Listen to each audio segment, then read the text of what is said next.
Hey guys, it's Dennis here. I'm with, Joshua Weyers. and we're here today to talk about, it's the end of the year, end of 2020, which is probably the most, how should I say, quote unquote, interesting year of anyone's lives. But in the good news is it was actually quite a great year for video games.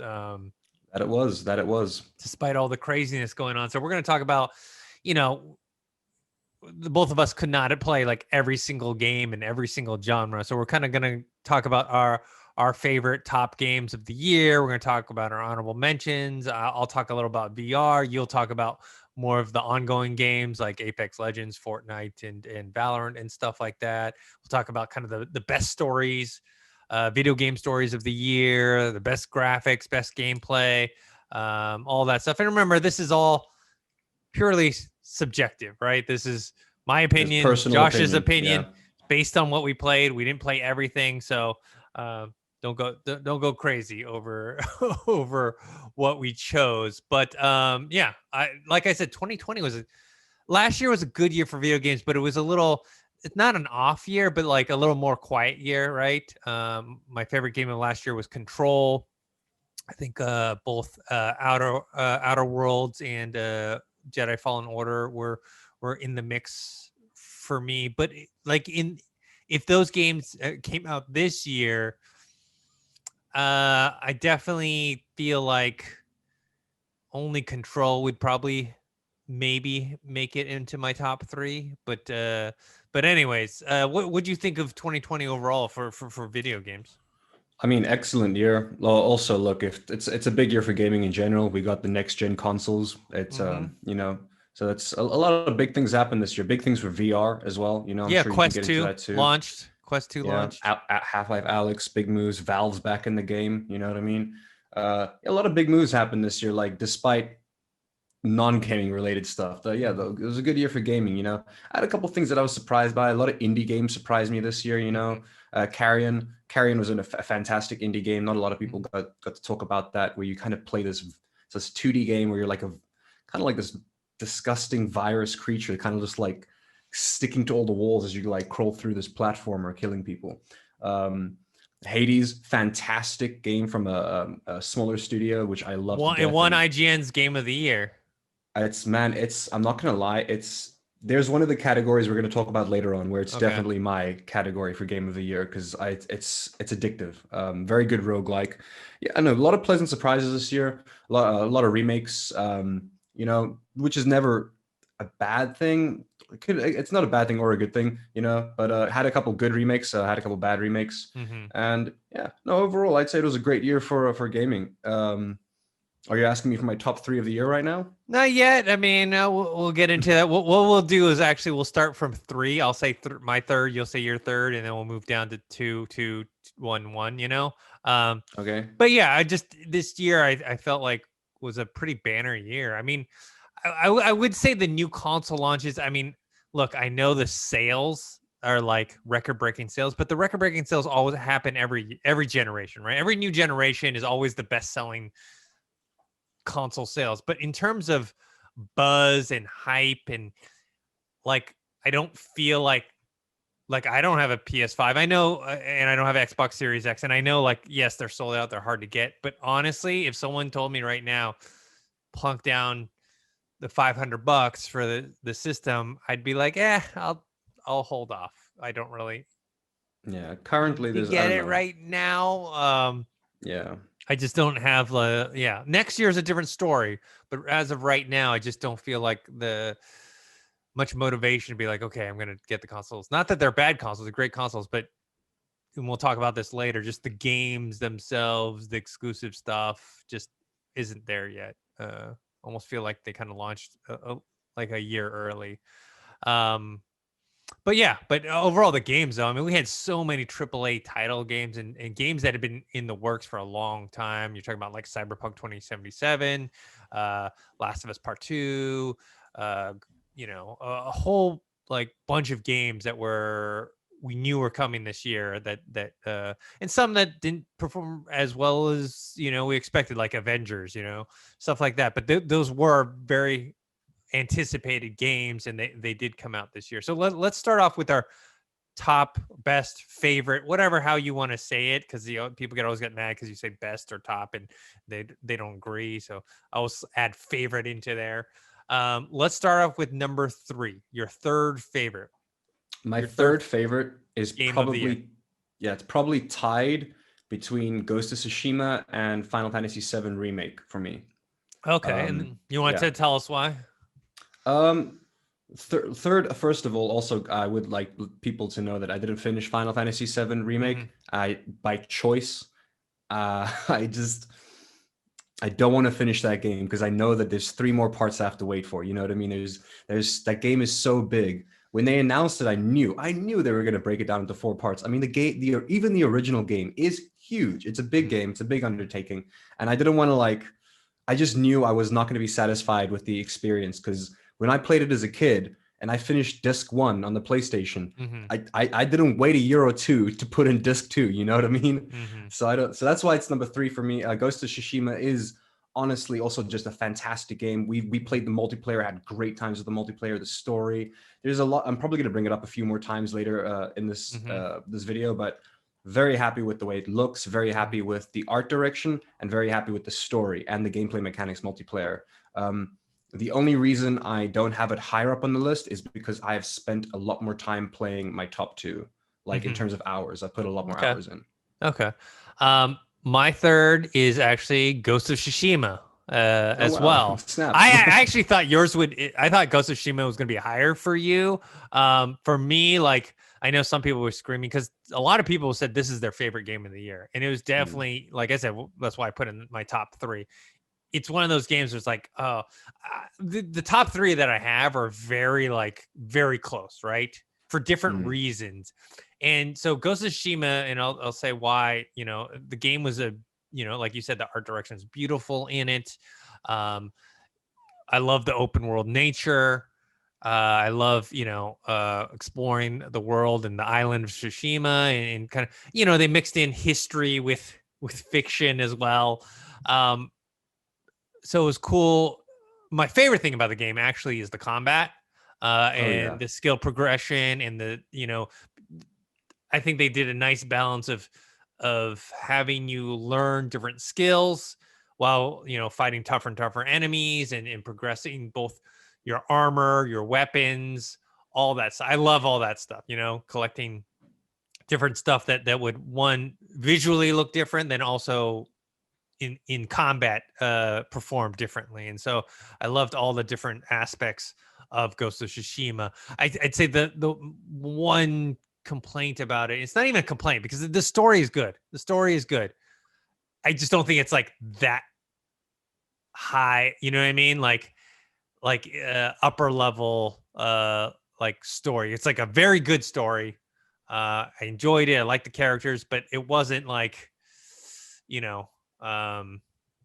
say the story was executed well in terms of the in-game cinematography, if you will. Yeah. You know what I mean? I think the in-game, the choices they make, the shot choices they make during this, the cutscenes and stuff, very impressive stuff. Then again, I guess you could also relate that to The Last of Us Part 2 in terms of in-game cinematography being excellent, But no, the gameplay mechanics is the real winner of that game. Yeah. It's the reason why I found the multiplayer so addictive. The gameplay is fantastic. Yeah, because it's really timing based, skilled based. It's not button mashing. If you button mash, you're done in this game. You've got to actually. You gotta know how to parry. You actually know how to parry. You have to know how to use the stances. You have to know a bunch of different things in order to actually defeat the enemies and also progress your character. So and grind. Yeah, I was gonna say you got to grind too. Yeah. Yeah. So that was my number 3. What is your number 2? My number 2, and funny enough, I actually thought about this for a long time. My number 1 and 2 are so close, but I think in terms of long-lasting effects, I'm going to think about one game. My number 1 game is going to be in my mind for a long time in terms of the impact it left on me. So my number 2 is Hades. Okay. Because Hades is so good. Dennis, please play it if you get the chance. I don't know what it's cost in America, but it can't be It's like more than not that. It's $20. not that much. Yeah, like I think I picked up the game for like $10 on sale, and I stopped playing it a while ago because I finally like it's one of those games where even when you beat it, you're gonna play it again because each run is always different. You know what I mean? It's a roguelike game.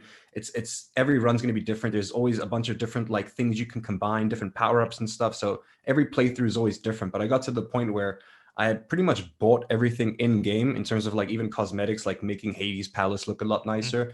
And if anybody's played Hades, they would know how much of an undertaking it is to buy all that stuff. And I didn't buy all of it, but I bought most of it to the point where I'm satisfied now. I'm done. Like really looking forward to some DLC in terms of like I people have been questioning what DLC would be for this game, and I'm telling you right now, it's just going to be new power ups and stuff Mhm. and new bosses. Like I don't want a new story. The story was great. The story wasn't the reason why that game is so good. It's literally pure, just amazing, addictive gameplay. So for DLC, if they are planning on it, I'm really looking forward to like new powers, maybe new weapons, and maybe even new. Well, definitely, there's definitely going to be new bosses and stuff like that, new Mhm. creeps, new powers, but hopefully a new weapon or so. But yeah, that's my second game of the year because I've put so many hours into that game, Dennis. Mhm.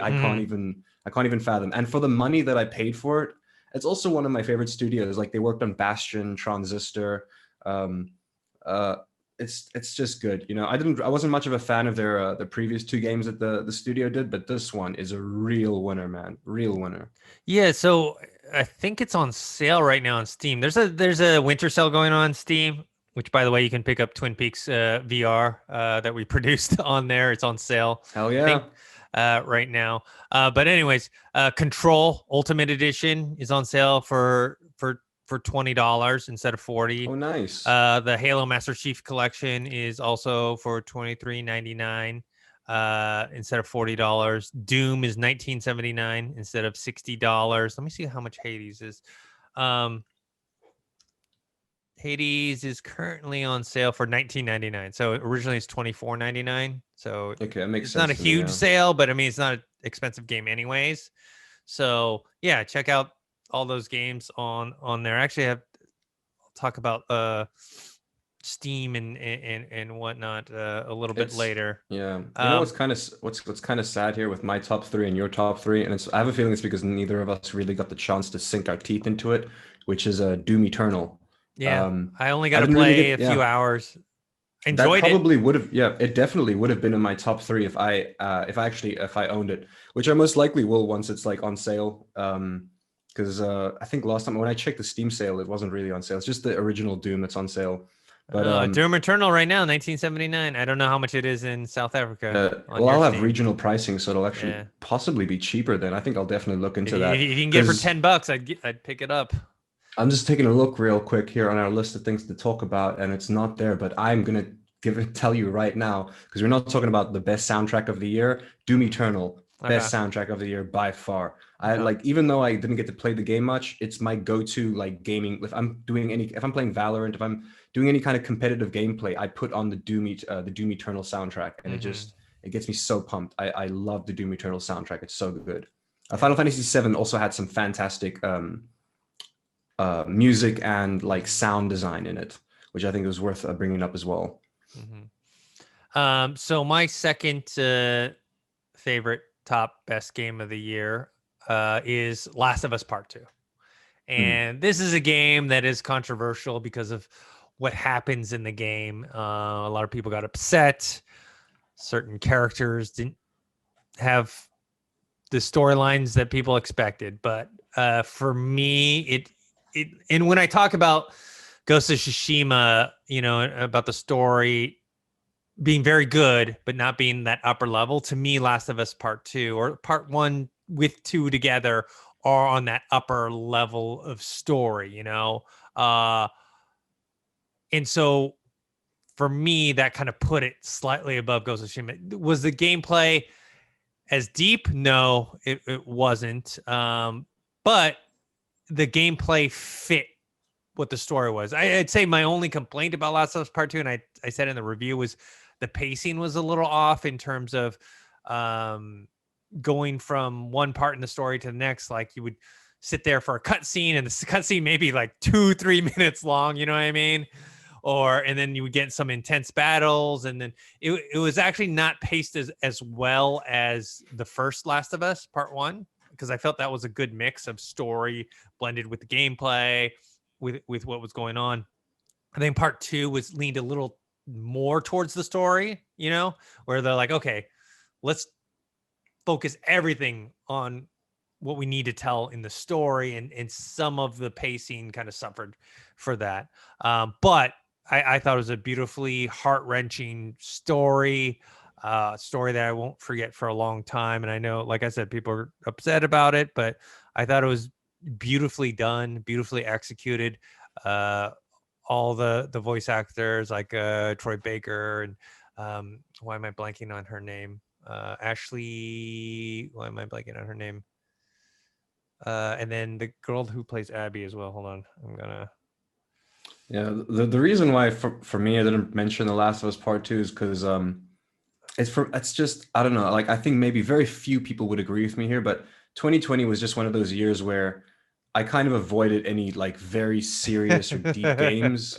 And I think for some people they liked how serious and heavy this game was, and it was a form of escapism for me. But for me it was just like one extra morbid thing on top of 2020. So I look forward to playing this game when I'm in like a better headspace next year. Yeah, no, that's totally understandable. I just couldn't play it this year. It's totally understandable. Man. I mean, 2020 is such a downer of a year with what's going on with the pandemic, a lot of the deaths, a lot of, the economy, like everything. And so I understand some people just weren't in the mode. I do feel, though, a lot of the controversy was less about that and just more about what actually happens in the story. Oh, yeah, no, the controversy was 100% what happened to or how they treated certain characters in the games. And yeah, people weren't happy. And it's like, I mean, look, the director has an artistic choice and he's going to stick with it. And I respect Neil Druckmann for that. I have a lot of respect for him for that. Yeah. Yeah, but it's like I said, for me, and I think for a lot of people, it's just too emotionally exhausting to get into this year. It's definitely it's probably an amazing game, though. Yeah. To me, it's like, oh, if I'm gonna pick up a game right now to play between Ghost of Tsushima and Last of Us Part 2, of course, Ghost of Tsushima, right? Because it's a fun game to play. The combat's fun, but it's not because Last of Us Part 2 isn't amazing. It's just that it is so heavy. It's one of those, I will revisit that game several years from now, not even a year, because it is very heavy. Much like Red Dead Redemption 2. Red Dead Redemption 2 wasn't as heavy as Last of Us Part 2, but it's definitely a much more serious game, much more, story driven. And it was also a big undertaking, big game. Yes, you know what I mean? Yes, and it's one of my favorite games of all time, Red Dead Redemption 2. And I haven't picked it back up since I beat it. It's just because of the nature. It's not because it's a not a good game or whatnot. But like I said, Neil Druckmann, he was the creative director. He co-wrote the story with Haley Gross, Ashley Johnson, that was her name, who plays Ellie, Laura Bailey, who played Abby, and then obviously Troy Baker, who played Joel. But yeah, for me, that the story was amazing. The locations, the graphics, the gameplay was great too. Like I said, I was more, look, it's funny because I'm actually more into the open game world, right? Like I love Fallout. We'll talk about Cyberpunk 2077 a little later. And, Skyrim, all that stuff. And Ghost of Tsushima is more into that. I mean, it's third person instead of first person, but it's more into that realm. And I love that part of it. But for me, Last of Us Part 2 was definitely up there for me. So, all right. Number one, what was your number one game this year? People are going to hate me for saying this. And honestly, if I had to give this game my own personal Metacritic score, it would probably be like, honestly, like I play the game so much that it fluctuates between like a 7.8 and an 8.2. I wouldn't give this game a 10 out of 10. But yet it's your number one game of the year. I did love it. It's because the characters are so memorable for me, which is Cyberpunk 2077. Like, okay. I'm going to remember some of these characters for a very long time. Like some of the characters had a lot of depth that I enjoyed. Mhm. Keep in mind, this is subjective. This is my opinion. I got to play the game on a mid to high end PC, so I had a wonderful experience. I had very few shader bugs, especially with the new patches. Now I have like relatively no glitches whatsoever. Mhm. I never encountered any game breaking glitches. There was one time where Panam's hair was flowing in front of her face, and the shadow casting on her, and like the game trying to cast the realistic shadow, my PC was like, no. Mhm. The frame rate dropped so low because of Yeah. the realistic shadows. But you can always optimize around that. And the reason why it's my number one is because I've played through every single ending. I've clocked in about 120, 130 hours in the game so Wow. far. And you're only gonna give it a 7.8 or 8.2? Because it's like it feels like it's missing something. I don't know, like look, Okay. and people are gonna make jokes like, yeah, it's missing a whole goddamn game. Um, it's if you take the bugs and glitches out of it, it is a fantastic game, but there Mhm. are certain things that I feel like could have been refined, regardless of glitches and things like that. Like some of the crafting mechanics could have been refined a Mhm. bit better. It was like it's the crafting system isn't the most in-depth thing. The game has a lot of freedom in that in the sense of combat and the way you want to play the game, the way you want to build your character. But Mhm. I don't know, they're like there are things that were the reason it's not going to get a 10 out of 10 is because there are things that they didn't give us that they promised me an in-depth weather system, Dennis, Mhm. and like it rains every now and then, but I haven't seen like this intense this dynamic weather system that they Mhm. wanted to build. Maybe they had to scrap it towards the end. I don't know. There's a it's I can't I wish I could explain why I wouldn't give this game a 10 out of 10. But I mean, look, I'm very critical. I give very few games a 10 out of 10. Like an 8 out of 10 from me is pretty good. Like a 9 out of 10 from me is excellent. The only two games I think I've ever given in my head a 10 out of 10 for Mhm. is Red Dead Redemption and God of War. Mhm. Those are the only two games that I've ever given a 10 out of 10 in my like from my point of view, you know? Mhm. So like this sitting at like an 8, like mind you, like there are times where I'm like, this is an 8.8 game, you know, 8.8 out of 10 for me, but it's never like a 9 or a 10. Okay. But these characters, dude, I will remember them for such a long time. Judy, Panam, Johnny Silverhands, like these are characters that like they're just even though some people are complaining saying that they don't have depth, but I'm like, no, they really do. If you actually take the time to explore every single dialogue Mhm. option, every single side quest, every single little like piece of dialogue they have, I love it, man. It's one of those games where I know I'm gonna look back fondly on it, and Okay. the memories, specifically the Maybe your memories I have score of will it. rise when you look back on it as well. Yeah, maybe. Well, Uh, it might rise with the free DLC that they're planning, okay. which Well, they I'm need looking to do forward some. to. They need to do some PR. Yeah. So I'm gonna kind of skip ahead before I talk about my number one game because you did talk about Cyberpunk 2077 and it's in my honorable mentions. And why is it only in Mm. my honorable mentions? Because I have not finished it. Unlike you have clocked way more out. I've done about 10 to 15 hours on it, right? So I haven't finished it yet. I've done 10 to 15 hours. Am I loving it so far? Sure, but I haven't gotten like right now. If I graded the game and it's purely based on only the 10 hours I play, yeah, it'd be like an 8 point something, right? But that's only because I've played, not that much of the game so far. There's something that happens in the game, Dennis, that I'm pretty sure you haven't hit yet. It's fairly in the beginning. Like you know Jackie, right? Yeah, So there's you guys go on a heist, and let's just say yeah. there's a moment that happens that really like shook me, man. Mm. Like I don't know if you know what I'm talking about because I don't want to spoil it for you if you never got there. Um, Yeah, and maybe we'll talk like off camera about it. I'm But just gonna I'm just gonna say this. Do these words mean anything to you? See you in the big leagues. yeah, yeah. Dude, that moment, the hollow expression on his face, Dennis, it Mhm. shook me. Yeah. Like it was so like, and then like the game doesn't let you turn away. You have to stare into this man's Mhm. soul or what's left of it. And Mhm. oh no, that was like I Yeah. like that. That was a good moment for me in that game. So Like yeah, the reason why it's in captivating, my yeah. honorable mentions, and it actually could break my top three after I finish it. I don't know. I'm just for now Mm, I'm putting my honorable mentions.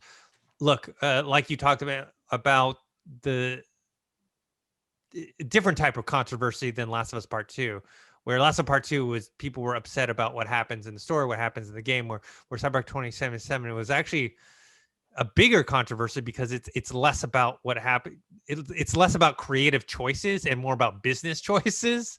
Um, and like you, I played the PC version, or I am playing the PC version. You and me have the same graphics card, the RTX 2060, and so from what would I say, like performance uh wise, pretty good, like I'm sad. It's I feel guilty too because like I'm playing it and I'm like, dude, Right? this game looks great. And there's a lot of graphical glitches, but they're all very minor. They're like a lot of time, like Yeah. when text comes on screen, sometimes it doesn't go away. Like you get stuck with a piece of dialogue that just kind of lingers there for The a most little. annoying thing for me is sometimes when you go, for me at least, when I went into my inventory Hmm. and you're looking at items, it like shows you the little icon of like the weapon and the details. Hmm. When I would exit my inventory, sometimes that little mini screen would stay up, so the item would stay up on my screen, and that would Hmm. get so annoying. And then I could just reload my last checkpoint and it would be I got a gone, but weird thing where that'd be annoying. where if I die, I have an ultra wide screen, right? So Yeah. it's wider than 16 by 9.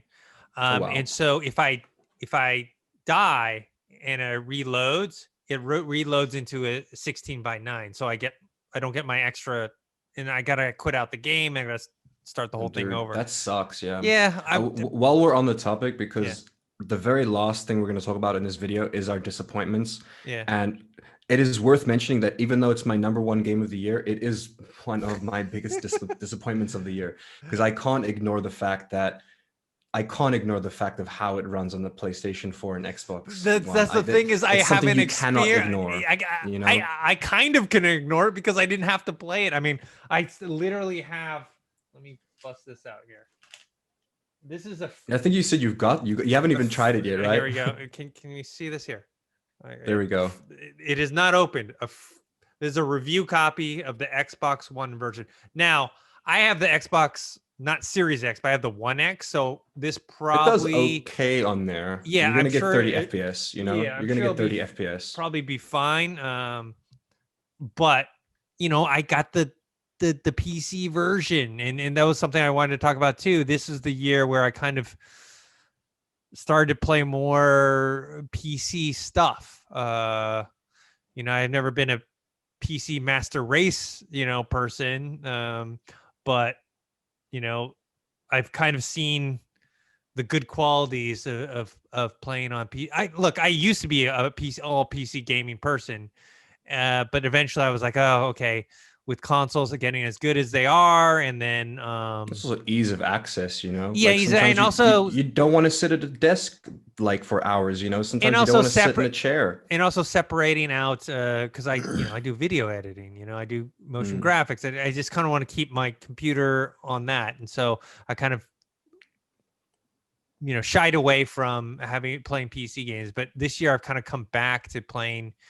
It had to do with VR, playing Half-Life Alyx and playing some other. I played my old Alan Wake game again that I had bought a long time ago, and I actually had bought on the Xbox 360 and playing it on my computer. Obviously, they don't update that game frequently because it's the old game. They're not making any money anymore, but it looks so much better than the 360 version. And so I was like, oh, I can start buying games on PC, and I don't have to worry about like buying a remastered version, you know what I mean? Unless it's like far in the future or whatnot. But anyways, point being, I, Or who for knows, for possible for sequel, Possible sequel. fortunately, yeah, fortunately, unfortunately, my experience with Cyberpunk 2077 has been a mostly positive one because I did not have to Yeah. play the standard Xbox One version or standard PS4 version,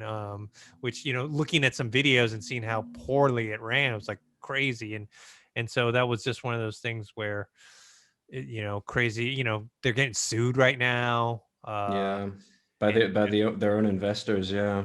it got pulled. I mean, we had talked a little bit about this, but I don't think we had talked about the whole pulling down from the Sony store. The Microsoft store was still selling it because it played, I think, decently well on the One X, and then It was, yeah, it was worse on the PS4 was the worst version of yeah. it. It's still bad on Xbox One, but it's not as bad as it is on PS4. Yeah, but they were offering refunds or whatnot. So let me get into my top game. I already just mentioned it. My number Yeah. one game of the year, Half-Life Alyx. I'm jealous. Yeah, it's a game that's like, I was looking forward to, and I was like, man, can it live up to the hype? You know what I mean? Like, this is Valve. Essentially, it's Half-Life 3. Even though it takes place, it's a prequel to Half-Life 2. It's essentially what, Half-Life 3. It's a Half-Life game after how many years? Yeah. That's the most exciting part, Dennis. Valve is Exactly. back. And they kind of kept it under wraps. I mean, we were like, oh, when's Half-Life? They said they were going to bring a AAA title to VR, with their Valve Index VR system. And, I was like, there's no way that it's Half-Life. Half-Life's too big. It's too big of a property to basically lose. When they made Half-Life out, they lost money. Yeah. They lost money by putting it on VR. So I assumed that it was going to be Portal or something like that, or so. Which would work in VR as well. You know? Yeah. Portal makes sense in VR. But Half-Life Alyx, amazing. And when I talk about that kind of blend of, where I thought Ghost of Tsushima, I felt the gameplay was better, but then I thought Last of Us Part 2, the story was better. Half-Life Alyx is that, for me, that perfect balance. Also the pacing of it.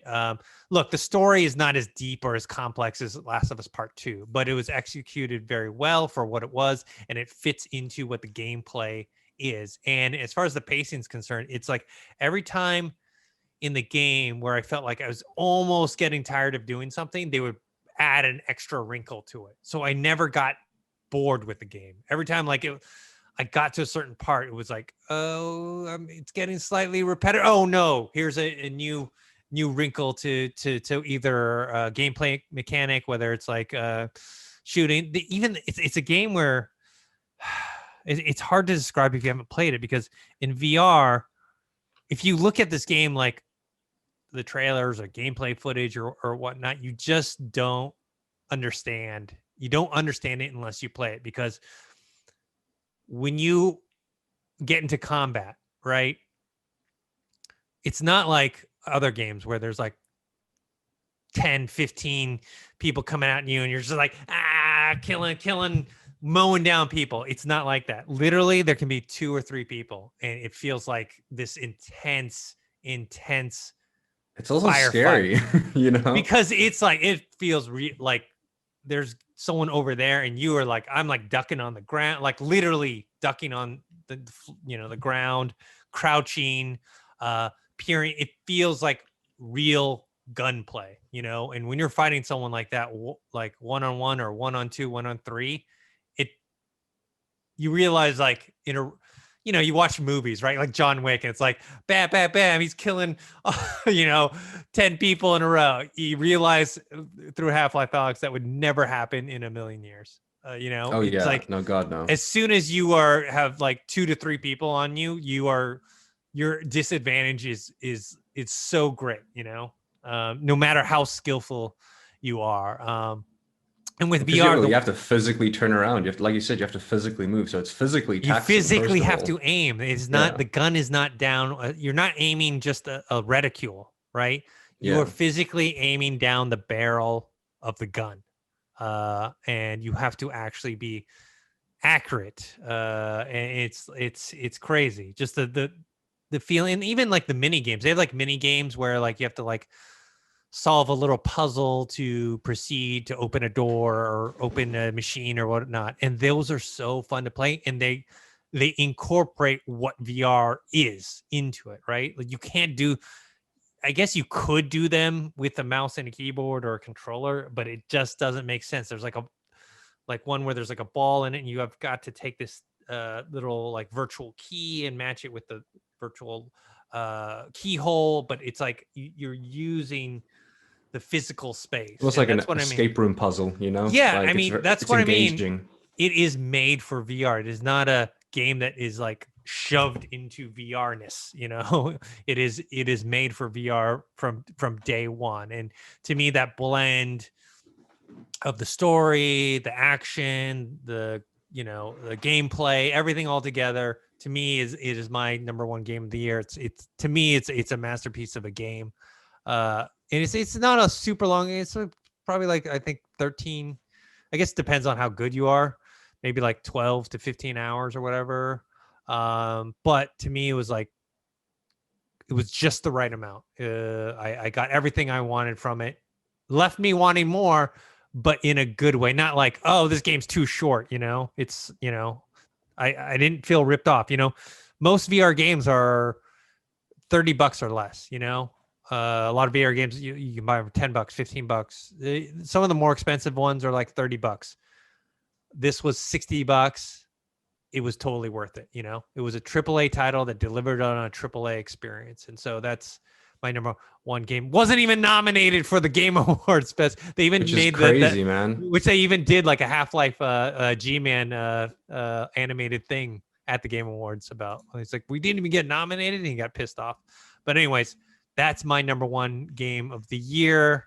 I wish more people played it. And I honestly get upset thinking about all the people who played it not in VR, like where they had the mod where it was just like, that's not how, it doesn't make any sense. I wouldn't. It just, I would never do that. No. It's like what I said, when there's 2 or 3 guys that come out and you're using your controller or whatever, it's not the same. It's not the same. You're not going to get that sense of excitement, anticipation, fear, all that stuff. It doesn't, there's just so much to it. Like, anyways, I'll talk a little bit more about this in another category. But honorable mentions, I had already mentioned Cyberpunk 2077 with the caveat I haven't finished it yet, and so maybe it will jump into my top 3.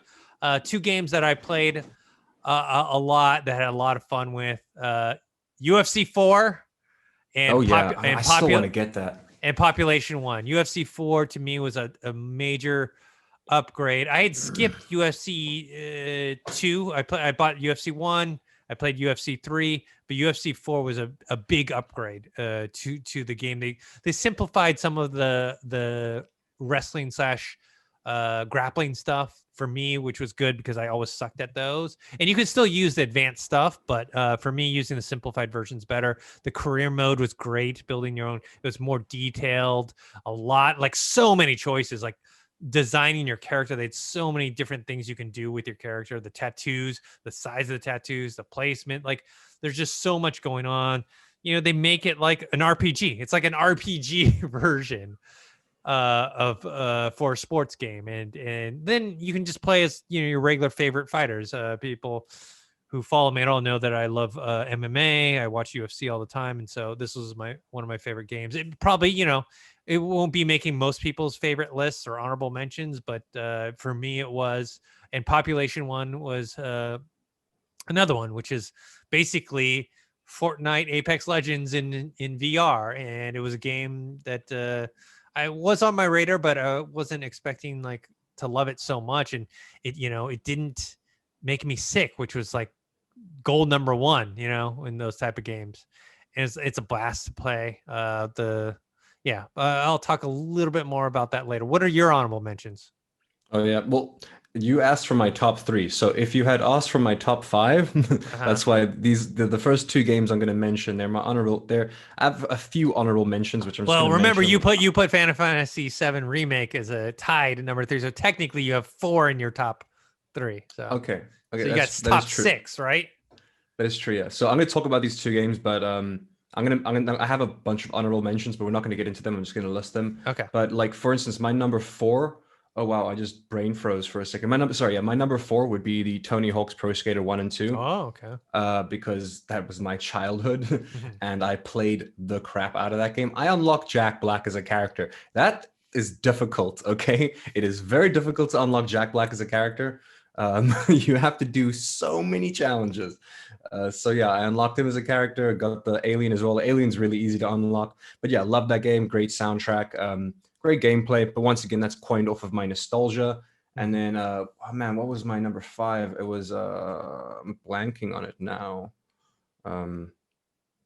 Valorant, sorry, because I played so much of it. I played so much Valorant, and it's like, the reason why it would be on my number 5 is because I think it still has a long way to go as a game. You know what I mean? Look, it's one of those, what's the word I'm looking for? I always forget it, but the microtransactions, it's games as a service. There we go. It's a games as a service. It's going to be around for a long time. I think the main thing I personally would like them to focus on is maybe marketing and getting more players, because there's there's a lot of players, but they could really do with more players, in my opinion. Mhm. And I think the game needs to get a bit more popular, but I really enjoyed it.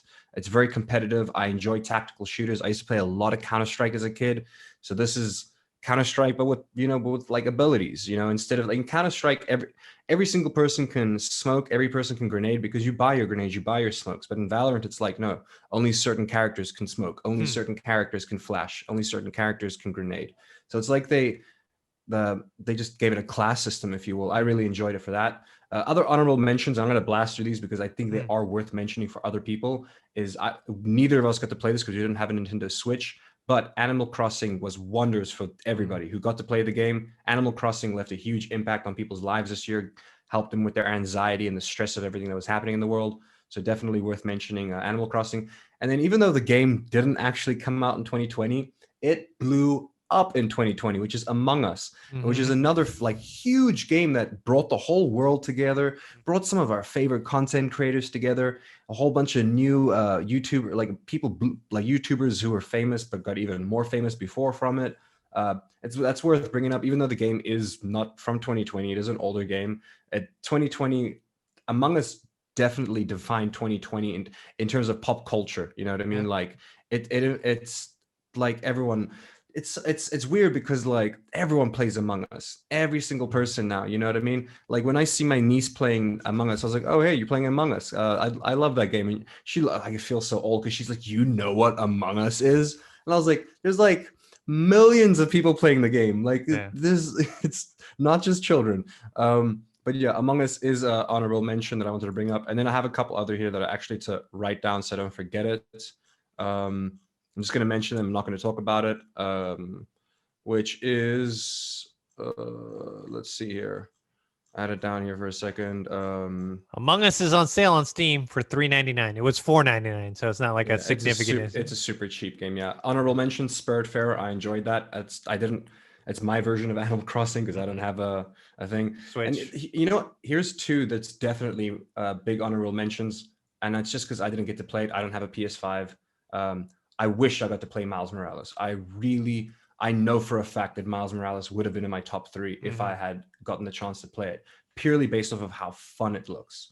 Like, did you hold? Soundtrack Did you hold off buying the PS4 version just so you could wait till when you get a PS5 to play it? Yeah, I do, because I can see. Like, I looked at the difference. I don't want the PS4 version. I'd rather wait and play the game that way, because it's like I enjoyed Spider-Man. I really enjoyed that, but I want that next gen. I want that next gen version. You know what I mean? It looks incredible. It looks fun. The music looks great. So that would have definitely been in my top 3 had I gotten my hands on a PS5 and that game. Another great honorable mention is the Demon Souls remake. That looks fantastic. Also, once again, haven't played it yet, but that looks so good. So worth mentioning. Demon Souls, Genshin Impact, also a huge game that shook up the world this year. I certainly played a lot of it, didn't spend any money on it, which is great. People spend so much money on Genshin Impact. But yeah, Genshin Impact also, like, that blew up this year. People loved that.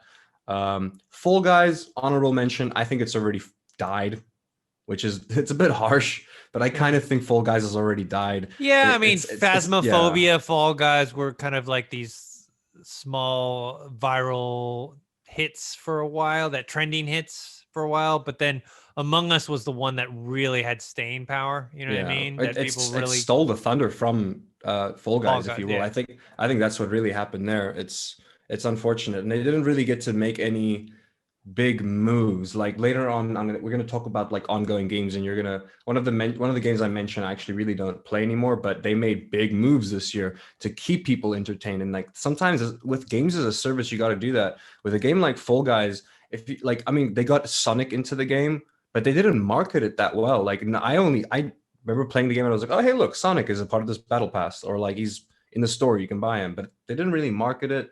Like they should have made deals with studios to like try to incorporate more people's like outfits and stuff, because the game is fun. It's just like Among Us is a very social game, like it gets you to talk to people, it gets you to and currently we're in a world where you can't really socialize. So that's kind of where Among Us has got Fall Guys beat, and I think it's kind of took over the passion there. But definitely worth mentioning. And then also Microsoft Flight Simulator, which I didn't play, but also got great reviews and people loved Yeah, it. it got So a 10 on IGN. I think they gave three tens out this year, which is a lot for a year. But they gave yeah. Half-Life Alex, Last of Us Part 2, and Microsoft Flight Simulator. Got a Oh, 10. I'm sorry. I have one last honorable mention, Okay. and it's actually because I looked it up. I was curious. I was what currently like I was wondering what is the highest rated Metacritic game of 2020, and it happens to be a rebundle, if you will, which is Persona 5 Royale, which I haven't gotten the time to play it. And one of the people in the comments of one of our last videos actually told me that it really is almost a whole new game because of Okay. how much is added in. It's still the same story, still the same base game, but they've added a bunch of new characters, a bunch of new locations, a grappling hook which allows you to get to certain new locations, and it's like a whole new game. Kind of, it's a much bigger game, and that's actually the highest. Let me take a look at the score real quick. Yeah, it's sitting at 90 at a 95 Metacritic score, and that was the so that's technically the game of the game of the year in terms of like review scores and stuff. Haven't played it yet, but yeah, I love Persona 5. It came out a couple years ago. Loved it. Never played the Royale mode, which came out recently, and then I just started playing Dragon Quest 11, which came out like just a few like earlier this month. Which is also not a game that came out. I mean, it's a game that came out this year, but it's they added a 2D mode, so you can play the game. Because when they released the game for Switch, you could choose to play the game like the old school classic JRPGs 2D mode. You know what I mean? And so they decided to re-release the game with DLC, all this stuff included. The game is older than 2020, but also came out this year. Got great Metacritic reviews. Yeah, so those that's the last of my honorable mentions. Oh, all right. Let me talk about this next category real quick. This will kind of be only myself, which is best Yeah. VR game, my top Though I three. do have some questions for you about Okay. it. Okay. Half-Life Alex is my number one, which is obvious because it's my number one game of the year. I don't know how it couldn't be the best VR game. Number two was Population One. Like I mentioned, it was just a blast to play. Being able, I never really got into the whole I like Apex. Never really got into Fortnite. I played it some, but just wasn't for me. Apex Legends I actually really liked, but I just didn't have the time to get good at it, and Population One is the first kind of battle royale game that I actually really got into. It also helped that it's a smaller space, and so your game turnover is much quicker. Like what I didn't like Yeah. about like when I played Call of Duty Blackout and sometimes with Fortnite or whatever, like it'd be like like 20-minute games. Yeah. yeah, or it's just like I didn't run into anyone for like a long period of time, and then I die and whatever. Where in Population One, you get into combat pretty quickly. You can get revived. Like I just feel like there's more happening, and the turnovers much quicker. It's a smaller space. It's three squads of three. And then Walking Dead Saints and Sinners. This came out on both PC, and then it came on Quest this year. The Quest version surprised me at how good it looked compared. Obviously it's not going to be as good as the PC version, but the fact that they were able to squeeze this it's my type of game, and I think it's probably your type of game too. It's an open world, well, it's semi-open world because it's not exactly. It's more like how Mass Effect and that game Outer Worlds is, where it's like when you jump Oh, that's to a kind of certain cool. location, it's open. You're not walking around this big massive place like Fallout or whatnot, or Cyberpunk 2077. It's like, okay, you go to a location, that location's open for you, and then you jump to another location or whatnot. But you can choose where you want to go, and you can craft items and pick up junk and do all that stuff. So it's much like that RPG, action RPG style to it. So Walking Dead Saints and Sinners is my number three. So what questions do you have? Did you get to try out Dreams? No, I I mean, I did guess not. to be fair, it is on the PSVR. No, I did But not. because I did hear a lot of great things about that for VR. Yeah. No, Was I didn't play. Dreams? I didn't Yeah. play Iron Man VR either because that was a Oh, PlayStation. PSVR Yeah. To be honest, that exclusive. didn't look too. It looked fun, but it didn't look too promising, in my opinion. I have I two don't know. caveats too. I did not play whatchamacallit. Why do I want to say Modern War? Medal of Honor. The Medal of Honor Above and Beyond. I Yeah. mentioned before it was a $60 game, and people, and they didn't market it, and like it was, I heard it's getting better. They're updating with some fixes, but I heard it's very hit and miss. Like there's some parts that are amazing and some parts are very boring. I probably will get that at a later time when it's lower in price, $40-$30. And Mist for Oh, VR. you missed just that's something I would love to try. Yeah, it's Is right Mist up my VR? alley. I Yeah, love these puzzle escape room type of games that have stories to them. and Mist is Uh, the best of the best, man. yeah, In so that regards. and it's been getting good reviews, and so I'm actually going to pick it up pretty And soon and then play it. what about Squadrons? I did Did not you get play. to try? I did not Yeah, play that. I had some friends that played it, and they thought it was cool. I felt like the thing is, they have a VR version, but it's not complete VR. What I mean yeah. by that is you are still using your mouse and keyboard, but you get to be in the VR world, which is 75% of it, right? Is just being It able could to. be quite immersive if you have the Yeah. joystick, though. You know. Yeah, if you go on YouTube, you can see the guy that like outfitted, like he bought the whole like rotating chair with the joy. You know what I Oh mean? my gosh, that's He went crazy. Yeah. full out like he was in a real X-wing or TIE fighter. But anyways, no, I did not play that either. Maybe later on. I know that's on sale on Steam right now as well. There's too many games, good games. This year was like I said, a banner year for video games. Let's move to best ongoing game. Because Okay. that's a category that you can talk about more so than me because I'm not as well versed in this because yeah, I just haven't spent that much time in Fortnite, Apex Legends, Valorant. One game that no one's playing, Hyperscape. I was That gonna say we're that gonna talk came and about went. that later because that's one of the Okay. biggest disappointments of my year. So that came and went. I mean, it's a flooded market. I mean, population one works because it's the only one, not the only one because there's been others, but it's the only one that actually works well Yeah, in VR. So it has that niche. It's not going to be obviously not going to be that Fortnite is popular, but for VR, it's great. So it cornered that market, and I felt like Valorant was the only one that was able to get any type of market share in yeah. this arena. So why don't you name your top three ongoing games of the year? Well, it's funny that you mentioned Valorant because it's the reason that it also had success was because it wasn't a battle royale. Mm-hmm. It was a free to play game. It's literally its only competition is Counter-Strike. Mm-hmm. That's its only competition in terms of its other genres. You know what I Yeah. mean? Let's see. Number three, I would have to say. This is a bit tough for me. I guess number three, I'd have to say Warzone. Okay. Even though for me, I don't really play Warzone, I definitely think that Warzone, people loved Warzone this year. Once again, Warzone was for some people, Warzone was like their Yeah. savior this year. You know what I mean? Yeah. During lockdown, being able to play this game. For me, it's a bit too much going on. I would rather play actual Call of Duty, like in smaller maps and stuff. Like the Call of Duty Warzone map's a bit too big for me, where it's like, you're gonna be getting into action, and then like you said, like there's gonna be times where there's no action for like 5 minutes.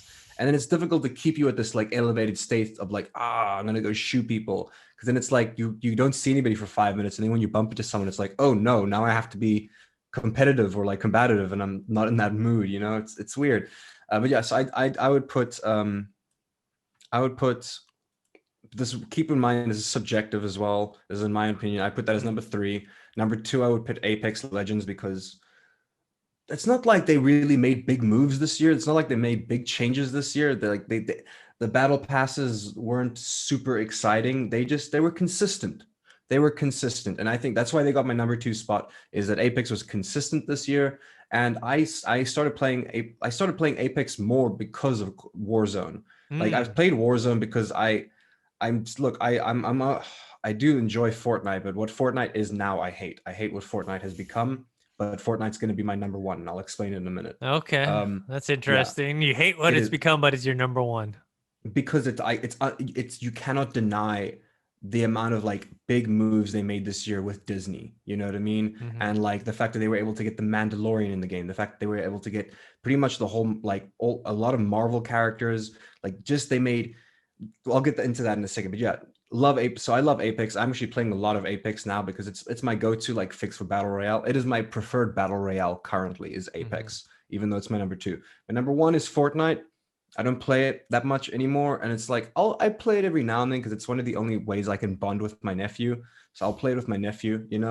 I'm probably gonna give him my account at some time, which my account got hacked again, and then it got sold like 2 or 3 days ago. And I met Jeez. I met the kid who bought my account, and he's just like this young kid, and I was like, look, do you know how dangerous it is what you did? He's like, yeah, I know, like it's illegal. I feel so bad. I'm like, not just that. You used a really shady website with your credit card details. If they stole my account, they could steal your money. Like I had to explain that to the kid. And then I even told him, I was like, look, if you ever want to buy accounts, do it from gameexchange.org. It's the only legit way to do it, in my opinion. I wasn't even mad at him. I was like, because he didn't know it was stolen, but I was like, don't go buying shady Fortnite accounts online, kid. Mm-hmm. Anyways, got my account back. It's done and dusted. But I'd say Fortnite made huge strides this year.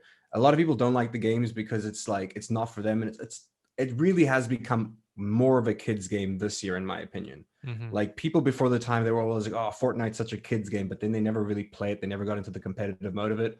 And look, if you're still looking at it from a competition standpoint, it's still a very competitive game. But if you're looking at just the base game, minus competitions and the pro leagues attached to it, if you're looking at just the game from the average person playing it, it has become a lot more kiddie orientated in terms of like I don't know. I can't. There's just too much going on in the game as well, in my opinion. Mm-hmm. Like, which was my issue with it last year when they started Chapter 2. I was very happy because it was a clean slate for Fortnite. They got rid of like there was just too much. You know what I mean? Too many vehicles, too many planes, too many. Every single like season they brought something that was just it was too much. Like I loved the game because I was like, the only thing it needed was shooting and building. That was it. That's Mm-hmm. what set it apart. But now it's like there's like 100 other things you can do in the game. Like currently there's like NPCs in the game now and you can go and get bounties from them because obviously the main theme of this is the Mandalorian, so you're a bounty hunter, right? So Yeah. there's NPCs and you go pick up bounties, you go find people to like upgrade your weapons, and there's all these other things. And I'm like, just let me pick up a gun and shoot someone, which yes, I can do, but it's like if I want to get a rare gun, I got to go do this and that, and it's too much for me. But I have It's a lot of become a respect for them for social what they were able to thing. do this year. It's become a It has, social yeah. interaction It's versus a more game, right? casual. Yeah, it's also become a lot more casual, Mm-hmm. which look, I think it's great for them. It's just not what I want. It's not Mm-hmm. Yeah. it's not what I enjoy. It's working great for them though. Like I'm sure they're still killing it, you know what I mean, with microtransactions, even though it's no longer on iOS. Like I don't think they took that hard of a hit. Like Mm-hmm. they'll make their money back with microtransactions. Uh, but I mean, look, the deals that like the Deadpool. We got Deadpool this year. We got Thor this year. We had Iron Man. We had Groot. We had these are IP I never thought would be able to exist in a game that is not Mm-hmm. owned by Disney. You know what I mean? Like unless Disney has shares in Epic Games right now, I just never would have expected Storm. You know what I mean? And it's like they've had crossovers with the DC universe. You know what I mean? Like they've done a lot of like there's Batman, the Joker, all these things, but they're creating their own Marvel Fortnite universe now, which I think is cool. Not what I'm into, but surely kids must be loving this right now. Like Mm-hmm. truly, like if I was a 14-year-old kid right now, I'd be like, ah, I get to be the Mandalorian. I get to be Wolverine. Ah, like Mm-hmm. I would be stoked. I would be stoked. But for where I am at my life right now, it's just such a boring game for me personally. But it is I would list it at my number one ongoing game because it did a great job for that. The reason why I didn't put Valorant in there, and Valorant is the game that I play the most, is because their microtransactions are criminally expensive, Dennis. Criminally expensive. Like I don't know how much like I gotta just real quick. I want to look up like what is the price of the Elder Flame knife? Elder Flame knife price and then USD. What's it in dollars? For it's like a it's a $95 skin. Who's gonna spend $95 on a freaking knife skin, man? Like that's crazy. Like and they keep like I'm not gonna lie. I want every single time they release new skins, I want them, Dennis, because they look amazing. They do such a good job on these skins, but they're outlandishly priced. Like they're priced so high. I mean, even their battle royale is more like sorry. Their battle pass, sorry, Mm-hmm. is more expensive than any battle pass I know of. That's my gripes with it, is that it's like they're a little too greedy in the money front, but it's a great game. Otherwise, Valorant would be my number one, even though like some people would argue, because look, it's battle. Everyone likes battle royales for ongoing games. You know what I mean? But oh, you know what? I completely forgot to mention this, which is that I think this would be tied with my number one, which is No Man's Sky, because everybody has to, like, in my opinion, you can't not take your hat off for what Hello Games has done with No Man's Sky.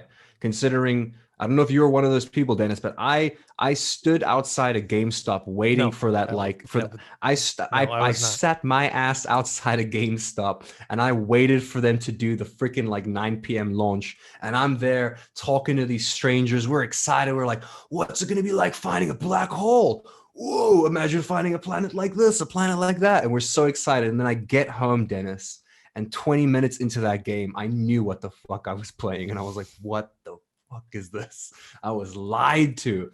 And now I love the game. I actually played the game. I still know what I wanted, but it's a fantastic survival game. And like, I think a lot of They added companies and people VR can learn to it from this. now. Yeah, and the VR support is it's fantastic. Everyone who I know has played it in VR has said that they've had, it's just works in VR. It's one of those games where it's actually arguably better in VR. You know what I mean?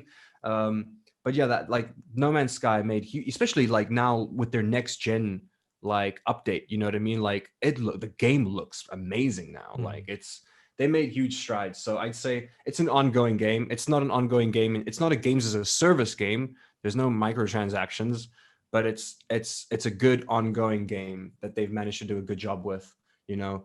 And then I guess some honorable mentions is the fact that Fallout 76 has gotten better as well. You know what I mean? Yeah. I mean, it's It's gotten a lot better. definitely much more playable than. I mean, it was unplayable when I first Yeah. played it. I was like, "There's nothing to do. There's no one here." And now it's like, "Oh, this is actually fun." Especially if you can find people to play with, and it's cool. So let me see here. The next three we won't spend too much time on. Best story of the year. I had Last of Us Part 2. Like I mentioned before, this is like the thing that some people hated, some people loved. I loved it. It's definitely heart wrenching. The characters you've kind of grown to love, and you got introduced to new characters as well, and new storylines and whatnot. So for me, best story of the year was Last of Us Part 2. What about you?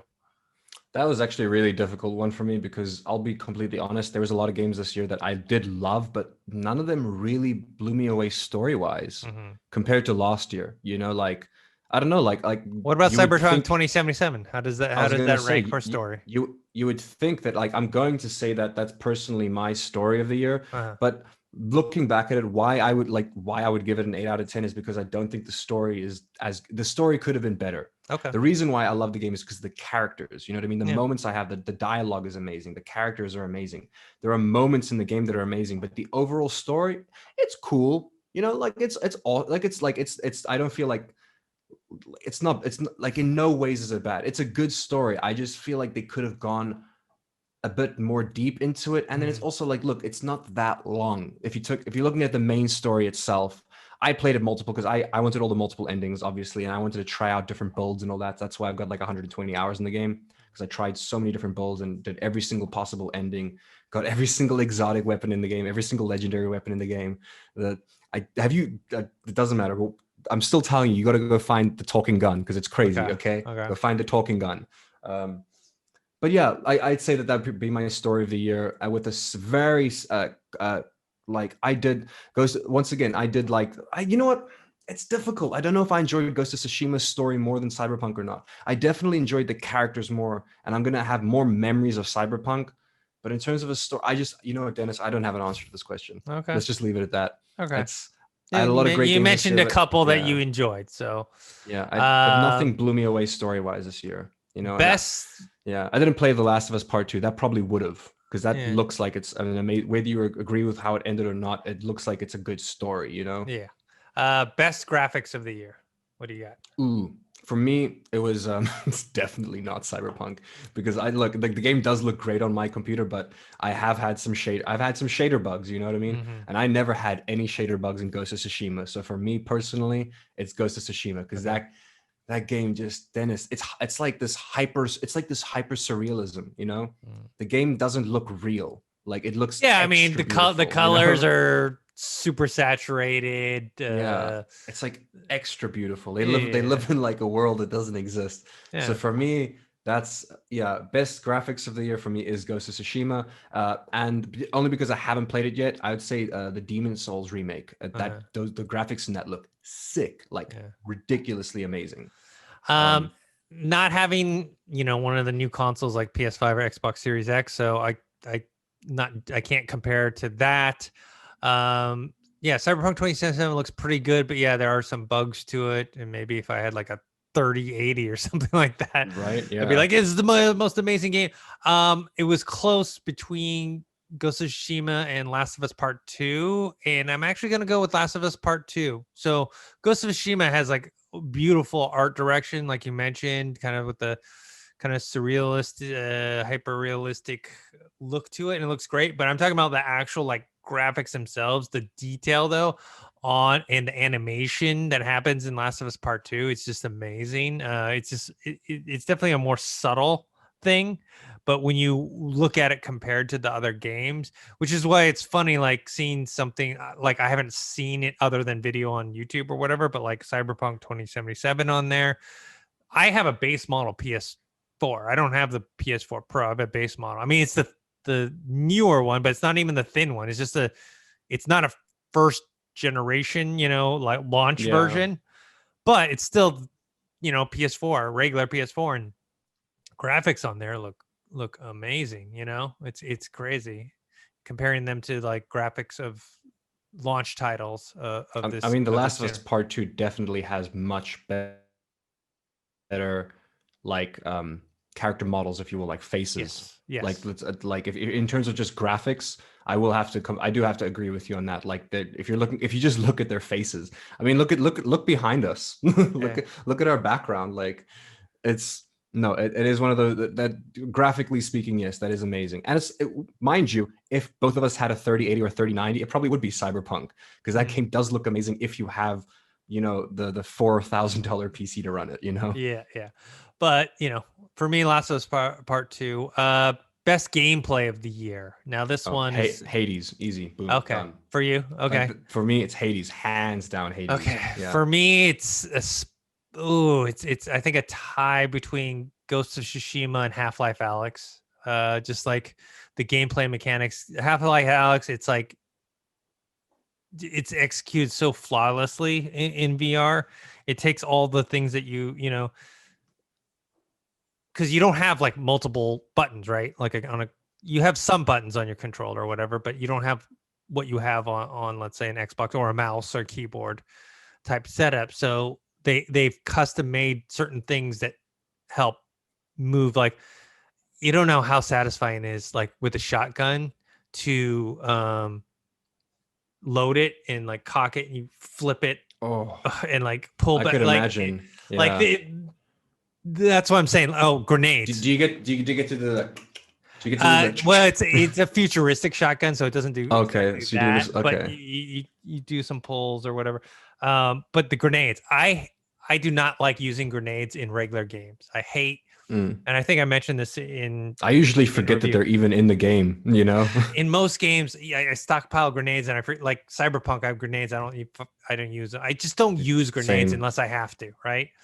Mm. And I hate that you're guessing the Unless you're trajectory. You're kind of overwhelmed, you don't really yeah, think of a grenade yeah. anyways, you know. In Half-Life Alex, it's actually fun to throw the grenades because it's legit physics, right? You launch it and you throw it, and where it goes is exactly where you are throwing. You know what I mean?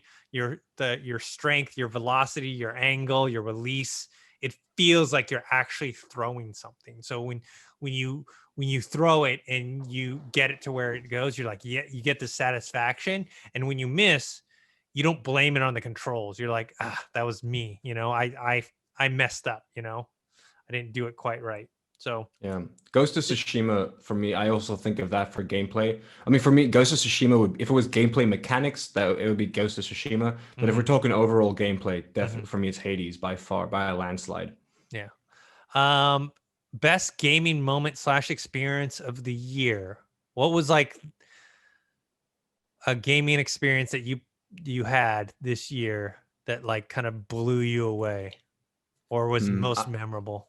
Well, I actually mentioned it earlier, but one of the things that hit me the hardest was see in the big leagues, which Okay. if there are people who still do want to enjoy Cyberpunk, I'm not going to tell you what it is, but if you do know, if you know, you know, see Mm-hmm. you in the big leagues. That moment for me, I mean, you saw my reaction earlier in the video. Mm-hmm. That was haunting, man. Like, that was a big moment for me. Yeah, best gaming moment experience of the year. Like that was it shook me. You know what I mean? That was Mm-hmm. a good thing that shook me. And then like there wasn't really like because we were all indoors, there weren't like big moments outside of games themselves. You know, like we can't talk about like, oh, someone did something funny at the Game Awards this year, or someone fell Mm-hmm. over at E3. Like we Mm-hmm. didn't have any like thing cool happen like that. Like I'm really trying to think about it. Best gaming moment experience of the year. I mean, I even like no I the only thing I can think of is like moments that involve streamers or on or content creators, you know what I Mm-hmm. mean, which who are playing games, you Mm-hmm. know, and they experience something funny, and it's like, look, I would be lying if I said I didn't enjoy all the Cyberpunk 2077 memes because they are hilarious. I'd be lying if I didn't say I didn't enjoy them, and I've seen some amazingly hilarious clips of what happens on the PS4. Like I feel bad for those people, but also some of those clips are hilarious Mm-hmm. and the things that happens. But yeah, my best moment of the year is see you in the big leagues. Nice. That hit me hard. Yeah. For me, it is Chapter 7, Jeff in Half-Life Alex. Anyone who's played it knows what it is. I don't want to spoil it too much, but all I have to say is like I first of all, I don't it's not that I don't appreciate it, but like I don't watch a lot of scary movies. I don't watch a lot of horror. I don't watch, I like psychological horror or whatever. But this level in Half-Life Alex just like scared the bejesus out of me. And like it's a combination of VR plus what the level is, and it's just so frightening. But yet at the same time, I had to go. I was so terrified, but I was like, You're so invested at that point. Yeah. yeah, I'm like, I've got to do it. I'm like What chapter did you literally say it was? Chapter 7. So yeah, you're 7 chapters in. You can't stop there, man. Yeah, I mean You know. it's only I think 11. Let me see what the total chapter count is. Uh Oof. it's I think 11, 10 or 11 chapters. So it's not, yeah, 11 chapters. Chapter 7, man. Jeff. It's unlike an experience I've had before, and it was like terrifying, but at the same time, when I finished it, I felt so rewarded. Like I was like, I got through it. I got through it. I mean, I was like literally like sweating playing this, and it wasn't from exhaustion. It was from fear. Oh wow. Fear. There is one other thing I could mention, and the reason why it wasn't a best gaming moment or experience for me was because I had already experienced it as a child. Mm-hmm. But there are people out there that had to experience Aerith's death for the first time in Final Fantasy VII, and I can only imagine how incredibly heartbreaking that must have been after having had to like go on like date the chick, woo the chick, fall in love with the character, and Mm-hmm. then boom, she dead. She gets Mm-hmm. killed by Sephiroth. Swing! Mm-hmm. Like I was prepared for it because obviously I played the game. I knew I had my heart broken when I was a young child, Mm-hmm. but that must have ruined some people, man. Like the Aerith death, they must have been shocked because like I mean Dorian, like for instance, a lot of people didn't know about it. Dorian didn't know about it. Yeah. I had to like he got so mad when I mentioned it because I was like, I was just like, how do you not know about this? It's like video game history that like crushed so many people's souls, their hearts. You know, they were Yeah. heartbroken. Yeah. But for some people, I'm sure that must have been a hell of an experience, is watching Aerith die in Yeah. Final Fantasy VII. All right. We've got three more. Surprise game of the year. I mentioned this game before. For me, is Population One. I knew it was coming out. I wasn't particularly hyped about it. I was like, okay, let's see what this is. See what this kind of battle royale, Fortnite, Apex Legends in VR. I feel like I'm gonna get sick playing it. It just doesn't. It looked a little kooky, but once I played it, I was like, oh man, this is awesome. Like, I don't know if you know, but like you can climb stuff in it. So you like one of the gameplay mechanics is like you can climb buildings, you can climb structures, and then you can glide off of them. And as you're gliding, you can shoot while you're climbing as well, because you can hold on with one you can hand and shoot with the other. you can peek over, all this stuff. The gameplay mechanics just work. They figured that out. Like if there was a a puzzle to be solved for VR and whatnot, I didn't get motion sickness, which like you can easily get motion sickness in these type of games. Oh yeah. Didn't. There's a variety. I mean, the graphics are not the best, but the reason is because they wanted to make sure that it worked on the Quest, which the Quest isn't that powerful. So for me, that was a surprise because I was just like not barely on my radar, not expecting much, but it was like ended up being one of my favorite games of the year. What's your surprise game of the year? No surprise, Hades. Most people look, I had no idea this. I didn't hear a word about this game until it just showed up on the Epic Games Store and the Steam Store. You know what I mean? And then I hadn't even seen any gameplay, I hadn't seen any videos, and I just read that it was a roguelike game, and I'm addicted to roguelike games, so I played it. And I think it surprised a lot of people. I mean, even when it came out of nowhere. Yeah, came out of nowhere. Even at the Game Awards, like the fact that it won so many awards and like it's IGN's Game of the Year and things like that, it's like it surprised a lot of people. So for me, that was definitely a surprise game of the year. Other like there are probably a few other like honorable mentions to bring up. None that I can really think of off the top of my head. One of them is like a fan-made Among Us, a 3D fan-made Among Us game made by a YouTuber. I forget his name. He's got a great channel. He actually got to blow up because of this, because he made it. And then all the streamers are like, we want to play it. And he's like, well, can I play with you guys? So, clout for clout, all's fair in love and war. But yeah, he made his own. And like, what's cool is Among Us wasn't like, hey, screw you for making a fan-made game, a 3D version that's really popular. Like they were like supportive of it, So I think that was also like a nice little surprise of the year. It came from a YouTuber. It's free, obviously, because it's fan made. You can't make money off of it, as far as I know. And I don't even think he's released it. I think he's only given it to some other streamers. I'm not too sure how that works or if it's leaked or anything. But I was surprised by that, considering it came from a YouTuber and it managed to do quite well in that regards.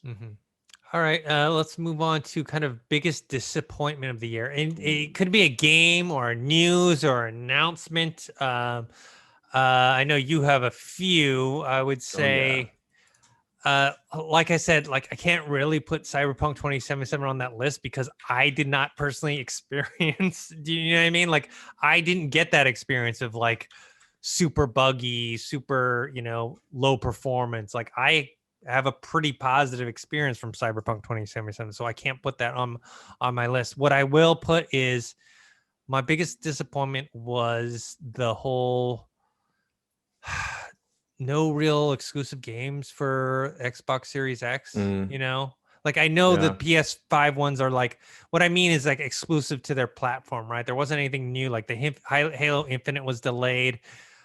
We heard the first game from the initiative is Perfect Dark, which won't come out. I don't even know if they said it was next year or not. Maybe it will be. Who knows? There just didn't seem to be like this big thing of like, hey, you got to buy an Xbox Series X right now because you'll get the best experience playing this one game. And Game Pass was their most compelling argument. Yes, that was it. Which is a great argument. It's a very good. Which, argument, by the way, I got. My friend got me. My friend got me. Do you have Ultimate? Yeah, I have Ultimate. So. Oh well, then we should play some games, man. Because I got Game Pass for PC. It's the best thing I've ever paid for in my entire life. It saved my year as well. Like it's been a financially difficult year for a lot of people, and Game Pass is so affordable and it has so many wonderful games to play, and it work, and a lot of them work great on PC. It's the reason I got to play Fallout 76 is because of Game Pass, and got to revisit a lot of my older favorite games. That means we can play Fallout 76 online together. Exactly. There we go. Yes, we can. Yes, now I have a reason to install it because I didn't before. I actually haven't.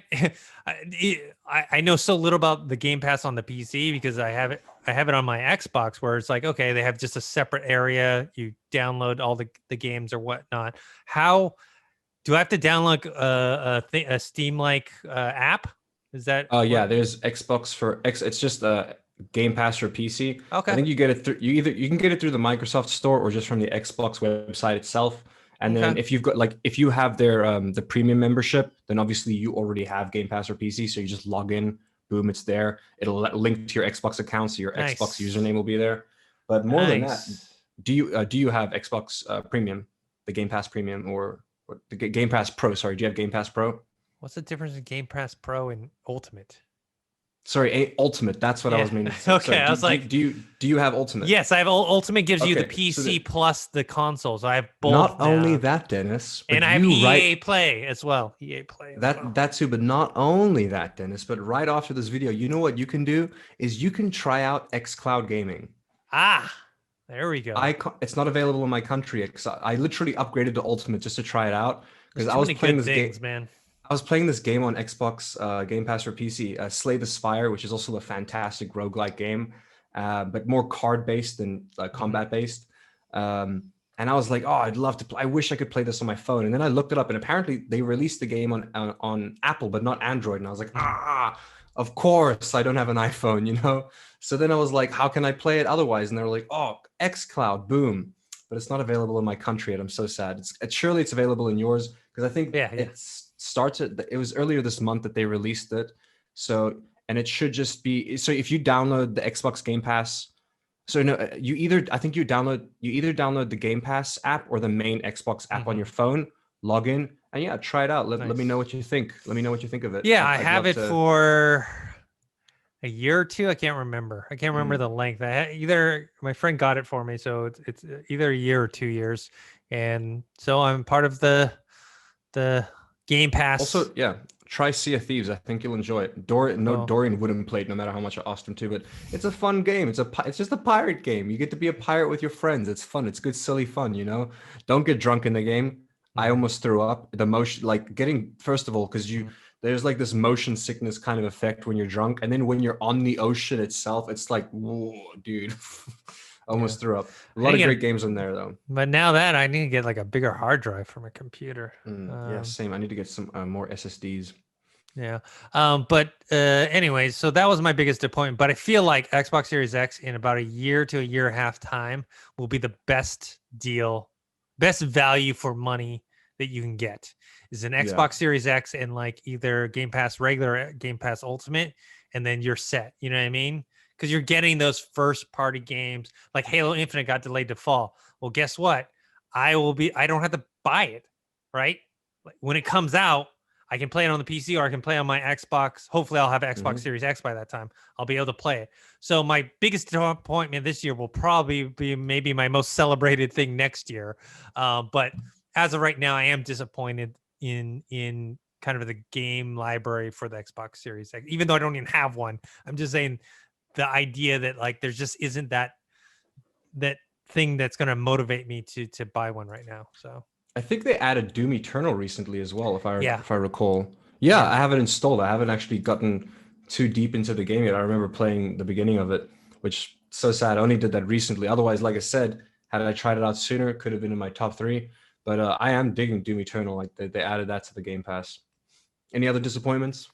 I mean, it wasn't that big of a disappointment for me, but I know for other people, I guess Avengers was a big disappointment for a lot of people. Yeah, I actually enjoyed it. Maybe the multiplayer was probably more of a disappointment for me. I thought I'd get more fun out of that. It was fun, but it was very limited and repetitive. Where the story looked great. Like the story was good, entertaining and fun. The last like third of the game is actually really good, but there's some repetitiveness in the middle. So it wasn't as a huge disappointment for me as it was for other people. I would say maybe slight disappointment in that regard. Trying to think of anything else, but yeah, I think that's it. I mean, you know, the new generation consoles in themselves, like, I guess when you have like a decent graphics card on your PC and they're not, you know, they don't have that many exclusives, you're not really like motivated to go buy one. I mean, really the only thing I can think of is Miles Morales. That's the only game right now that exists on either the PS5 or the Xbox Series X that is the best superior version of a game that you can only get on one of those two, you know? Well, Miles Morales is exclusive to PlayStation, isn't it? Yeah, but you can get on PS4 if you want to, you know. Oh, you said Xbox just now. But Xbox Series X, like I'm saying, out of the two, Xbox Series X doesn't have anything like Yeah, true. Yeah. exclusive. What I'm saying is like it just there's nothing pushing me to purchase. Same. Currently, I'm leaning towards PS5 just for the next Horizon game and Miles Morales. Like those are two. Like I mean, look, if I had the money, I would buy it purely just to experience Miles Morales on the PS5 because that's how much I enjoy. I just love Spider-Man games in general. Like the movie, I love Spider-Man. A lot of people do. Like I would throw. If I had $500 to throw down just to play the game, I would. You know what I mean? Yeah. So, what are your biggest disappointments this year? I got a couple, but I'm gonna brush through them fairly quickly. I'll talk about Cyberpunk to start with. Yes, it is my game of the year. Yes, it is one of the bigger disappointments of the year because I'm disappointed that people couldn't get the experience that you and I got. Yeah. Truly, like from the bottom of my heart, it's not even like a joke. Like I'm actually heartbroken that people didn't get to experience the game the way that you and I did. So much so that I like almost want to take my computer and lend it out to my best friends so that they can play it. You know what I mean? And it is a disappointment because it's this thing of meeting deadlines and caving into the pressure from the gaming community, as well as trying to uphold deadlines from your financiers and all these things. And it was just, it was a situation where damned if they do, damned if they don't, you know? That's what it really was. The only thing that could have saved them from this is if they were completely honest from it and they said, listen, we're canceling the PS4 version until it's fixed. We are refunding people's pre-orders before they even get their hands on it. You know what I mean? Like, it's one of those things where when the game got delayed the last time, the PC version was ready. They should have just released the PC version and then just focused on the old gen stuff. Like there's a couple things they could have done differently. And it's like, look, my argument, and this is a stupid argument to make, because at the end of the day, even though what I'm about to say next is I truly believe in, at the end of the day, what I'm gonna say is negated by the fact that they did advertise it for the PS4. Yeah. You know what I mean? No matter what I say, even though like it's just, and this is for a lot of console gamers out there. If you guys are console gamers, whoa, are you okay, Dennis? Yeah. You just went green. You just went like super green on my screen. Really? I look fine on mine. Dude, yeah, it's okay. As long as it looks, you're recording, so as long as it looks good on your end. Yeah, no, it's crazy on mine. That's so weird, dude. You're like, are you playing with me? No, I'm serious. It looks fine. Because it literally looked like, because it's gone now. I hope the recording's okay. I hope. Yeah, no, it's gone now. It literally looked like you clicked something and it went away because you had the smile as it went away. Okay. Anyways, yeah, no, it's heartbreaking because it's like, look, they did advertise it for the PS4, but if you're a console gamer as well, you got to think about this. Yes, they did advertise it for the PS4 and the Xbox One, but if hypothetically, if you were a PC gamer, and I'm talking to all the console gamers out there, if you were a PC gamer and you owned a PC, would you be playing this game on a 7-year-old computer? You wouldn't, would you? You wouldn't be playing Cyberpunk 2077 on a 7-year-old computer because you know that would be stupid, you know? So I don't know why people thought that this amazing next-gen game was going to run great on a 7-year-old piece of hardware. Like, and yes, like I said, that completely gets negated by the fact that at the end of the day, they advertised it for the PS4. Hell, they even released like custom-made Xbox Ones that looked like Cyberpunk 2077, you know, all themed. There were like special editions and stuff that got released. So it was clearly advertised and marketed towards the previous gen consoles, which was stupid on their end. But like, I don't know, man. Like it's a bigger install base, right? You know, it's because 2020 happened and not as much PlayStation 5s and Xbox Series X's got sold as they wanted to. You know what I mean? Because it's like, look, they still did good in numbers because obviously no one can get their hands on a freaking PS5.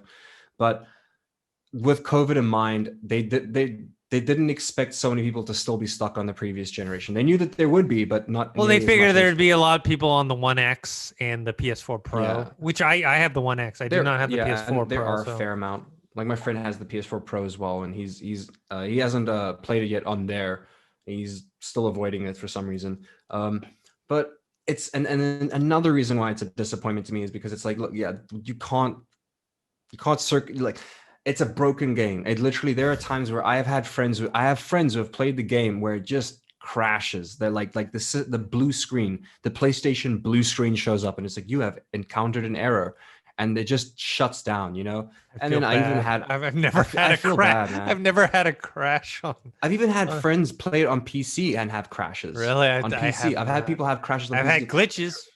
but they're playing on either low end PCs or they're playing on older computers. You know what I mean? Like, The only thing I it, ever had was I got stuck in a gameplay loop. This isn't a spoiler. There's a part where you're, you know, I guess it's minor spoiler if you really think about it. It doesn't really spoil anything. But there's a part where you're playing as Johnny Silverhand and you're in a helicopter, oh and yeah, it's not really a spoiler. yeah, you're shooting Yeah, I mean it's a people. spoiler, but it's not important Yeah, information. and after you Yeah, kill everyone, then it moves on to the next a scene, lot of right? people had that. A lot of people had that So bug. They they it they, they fixed it in the newest patch. I do want to add that. I all I did was restart and I started over Yeah. and that's it. And then it worked. So it Some wasn't people that it some people wasn't couldn't land a helicopter. The helicopter wouldn't land for some people. They it, were stuck in a mi- loop where the helicopter just wouldn't land. yeah, And I was mine like, was just that's kept going wild. around circles because I killed Yeah. everyone and everything, and then it was just kept going around circles. I was like, okay, I gotta start this Yeah. over. So they fixed that in the latest patch, but yeah, that was a big But issue that for a was lot of like my people. biggest bug. Honestly, that's like my biggest bug I had in the game. Everything else was minor, and yeah, Yeah. it just sucks that other people didn't get to have that experience. So yeah, it is like it is. There's nothing I can say that can change the fact of how it looks and runs on PS4. It is what it is. But another reason why I'm disappointed is because of how much hate they are getting from people who haven't even played the game. Oh, sounds like Last of There's Us Part so, Two. so many people are on the bandwagon where they're like, look at this broken game. Dude, They promised us something people amazing. I'm like, love to jump on the bandwagon to love hate bandwagons, and stuff. it's like you didn't buy the game, and it's like yes, you can make fun of the game because it's broken, but it's like you didn't play it. You didn't you're not even gonna give it a chance. You know what I mean? Like it's like People so get I hate that. excited to hate on Yeah. stuff or cancel someone or whatever. Like it's like the people get more excited about that than actually getting something good. So Yeah, and then disappointments. Some minor disappointments was Vampire the Masquerade 2. I mhm. believe it was supposed to come out this year, and they got delayed. And it's like it's a game where no one even like there was hype when they announced it, but it's like obviously look, people who played Masquerade, the Bloodlines, Mhm. fantastic RPG. They're a lot old. Like if you played that game when it came out, you're a lot older now. You know what I mean? You're not really in the market where people are trying to advertise games to. You know what I mean? It's less likely that. So there's not a lot of talk around it, but I'm disappointed it got delayed because I remember like, and I was like out of nowhere, and I'm one of the few people who actually kept track of this because I was like, I could pre-order the game, and I remember like in this, it was literally this month. I was like, I could still pre-order the game, and it's like the game comes out in like 2 or 3 days, and I was like, that can't be right. And then like they got pulled from the stores, and it's like, no, sorry, it got delayed till like 2021. I was like, that makes more sense to me. That was a disappointment. Also, very disappointed in Nintendo. Nintendo does a lot of things over the years. Not talking about their games. I'm talking about their business practices. I'm very disappointed in a lot of the Nintendo's business practices. I have been for years. They're just they have a lot of archaic business practices, and they don't understand how content creators work, or even they don't really care how content creators work. You know what I mean? Um, Nintendo's like the Apple of video games. exactly. It's like, look, the Nintendo Switch is amazing, and games on the Nintendo Switch are super fun, and Nintendo does do really fun games, but it's like they just don't understand when it comes to copyright claims and stuff like that. They're just real dicks. But Mhm. more than that, like, look, there was a global pandemic this year. Now, the hashtag free melee, I don't know if you've heard about this, but hashtag free melee, it was a huge thing in the gaming scene this year amongst streamers, amongst a lot of people, which is melee is the most like competitive and most played Smash Mhm. uh, of all time. It brings in the most amount of numbers of people, viewers watching. It has the biggest competitions. And now during a global pandemic, you cannot have gaming competitions. You know what I mean? It's unlikely. So obviously, most gaming competitions this year took place online. But if you're playing a game from like the 90s, it doesn't have that online support. So some other developer created a platform where you can run the game and then play and join online lobbies. They basically gave it an online multiplayer which never ever existed. And the online multiplayer that this fan created for Smash for Melee was actually better. The Hmm. ranking, sorry, the matching system and ranking system is actually better than the one in the new Smash Bros. Developed by Nintendo themselves. So, and the way the game works as well is that you have to you don't get the game. You can't download the game. It's just the software. You still have to own Smash, or you have to have the ROM. You have to have the Melee ROM. You have to have the Smash Bros. Melee ROM. So you technically have to own the game. And if you own the game, you can obviously you can burn the CD, turn it into a ROM, or however you want to do it. Most people are probably going to be downloading it illegal, but it's like Nintendo went out of their way to shut this down, like really out of their way. And it's like, it's not hurting them. It's not people aren't really making money off of it. Like, they can't make money off of it. Just let people be. And they were just being complete dicks about it. So I'm very disappointed in Nintendo for that. Yeah, those are I'm not gonna lie, like I'm heated just talking about it that I forgot about the other disappointments I wanted to bring up. But that was a big thing, man. That was like, I don't know, screw Nintendo in that regards, like for real. Oh, you know what? How did I almost forget this? Because you got to physically see the disdain on my face in the beginning of this year before I left LA. Warcraft 3 Reforged. Yes. Blizzard can go, ooh, I don't want to say any bad words because I would just cusses would be flying out of my mouth right now. I'm still fuming from what Blizzard did to Warcraft 3. Like, they shat on my childhood. They shat on the freedom and creative. They shat on like creative freedom. You know what I mean? Mm-hmm. They were, yeah, you can make maps on the game, but we own it. You know, you can make your own game modes, but we own it. That's like Minecraft saying, yeah, you can build your own maps, but if you build a successful map, we're gonna own it. Like, what? You know what I mean? It's stupid. And then yeah, like I'm just disappointed with them. Like, Acti Blizzard is just going so downhill. I have, however, heard, this is the weirdest thing. Apparently, Diablo Immortal is actually good, which is the mobile version of Diablo. They've sent out like review copies to some people, and apparently it's good. Like, it's literally, and it looks like Diablo 3 but on your phone. Like, so graphics wise, it's there. It's essentially Diablo 3 for your phone, and people are liking it. And I'm like, you know, as long as I don't jam too many microtransactions down my mouth, I might actually like that. Considering the amount of backlash it got when they first announced it, I think it might actually do fairly well on mobile. But yeah, other than that, like, this is not to do with disappointments, but I don't know what the hell Blizzard Acti is going to be doing. Like, we haven't heard anything about from Overwatch 2 in a long time. You know, we haven't. They're doing great with Warcraft still, the MMO, but I don't know, man. I'm just not happy with that company. I'm just really not. Big disappointment. All right. Well, let's leave on our last category. Let's leave off on a good note.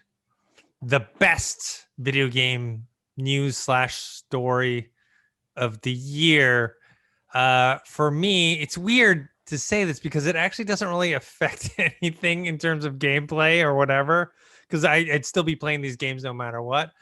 But Microsoft buying Bethesda for me was like my news of the year. It's maybe because like I'm a Microsoft Xbox homer or whatever, you know, and I know that to me, like, I have to be objective. PlayStation is kicking Xbox's ass when it comes to exclusive games. You know, I witnessed firsthand by buying a PS4 at the end of last year and playing a bunch of their exclusives. I haven't even gone through all of them. There's so many, you know. Playing Ghost of Tsushima, Last of Us Part 1, Part 2. I'm playing Spider-Man right now, though. I put it on pause so I can play Cyberpunk 2077. You know, I still have Horizon Forbidden, what is it, Zero or whatever? No, Forbidden West is a new one. Horizon Zero Dawn.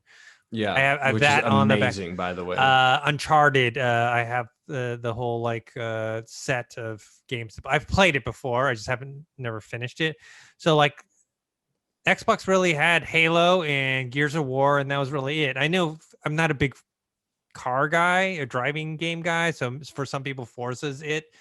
But buying Bethesda to me, and then also, you know, recently purchasing whatchamacallit, Obsidian, so that now they have Avowed and Outer Worlds as these new two IPs. So two of the biggest RPG like studios in the world. You know? Yeah, so you're especially Western RPGs. So you're talking about Fallout, Skyrim, Starfield, which is going to be their new IP, which is going to be their Outer Worlds version or whatever. To me, that's the biggest story of the year. And it doesn't really, I don't know. I'm like super excited. I guess maybe because I see the value and the vision of Game Pass and xCloud. And I feel like that is the future of gaming, and that once you get, those games, and let's say hypothetically, let's say all those games are exclusive to Xbox, and you get them on Xbox Game Pass day one, you're paying $9.99 or $14.99 if you're paying for Ultimate. Let's say $9.99 because you don't have to get Ultimate a month. $120 a year, right? You're getting all those first party games, exclusive games. You technically get the money back by far. You know what I Like mean? that is Easily. crazy, right? That's 2 games, right? You buy 2 games, and then nowadays they're trying to up the price to $70, per game. 2 games worth.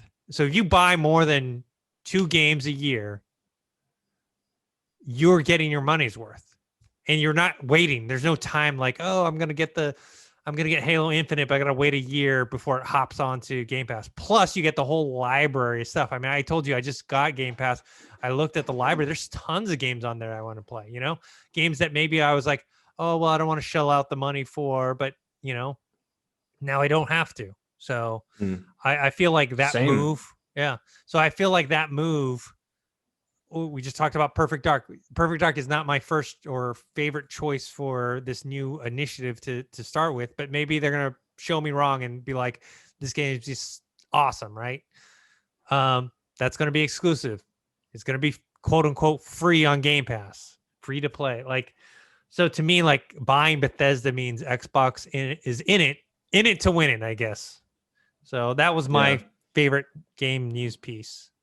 I'm gonna actually have to I'm gonna have to agree with you on that. Like for me, that's not the best news. Okay.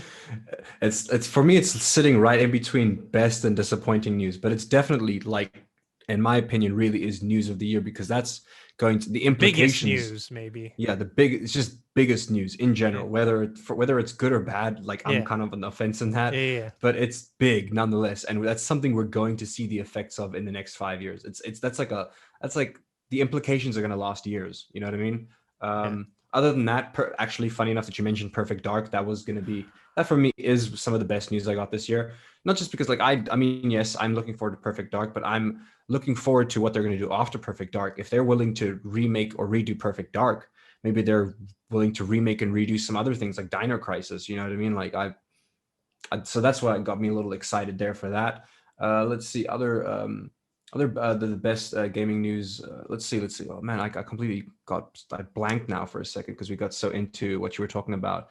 Oh yes, this is a bit more minor, but yeah, just EA Play coming to Game Pass. That for me, that was really great. Like honestly, like you doubled my library size.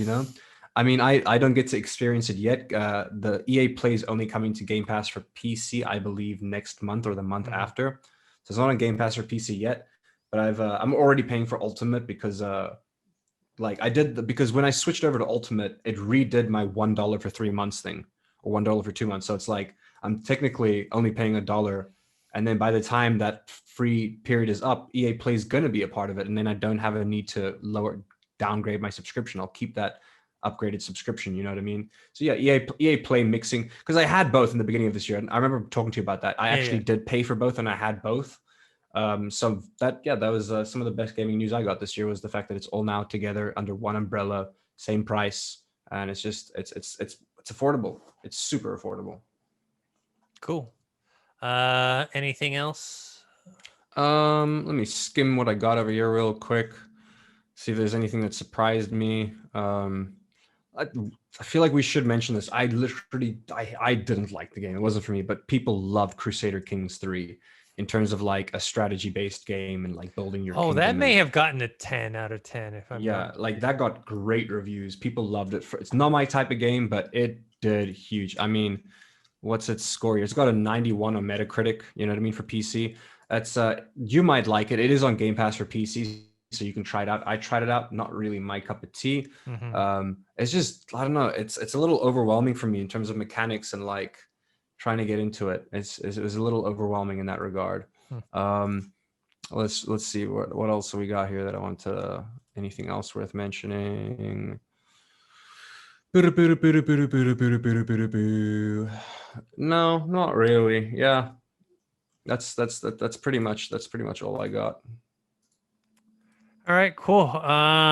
So anything you want to say before we wrap up this episode about the year, about video games, about next year?